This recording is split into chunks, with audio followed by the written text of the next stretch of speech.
खुदा की कसम है, जिवें दी जेलों विचों लबैक वाले होके आए ने ना, इवें दियां जेलों दे विच कोई बंदा अगर हो के बाहर आए तो उनका दिमाग सलामत होवे सिवाय रब दे करम दे होर कम हो ही नहीं सकता।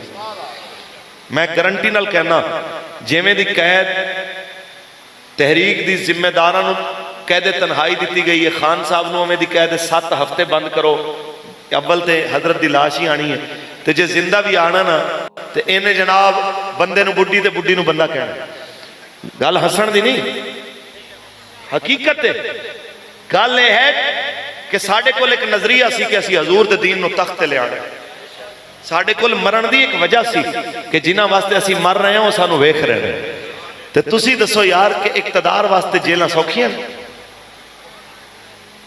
जिंदा मकसद ही अल्लाह रसूल की रजा ना होवे उनके वास्ते जेल कटनी सौखी है। असी तो जदों भी उदास होए तो जनाब उदासी का इको इलाज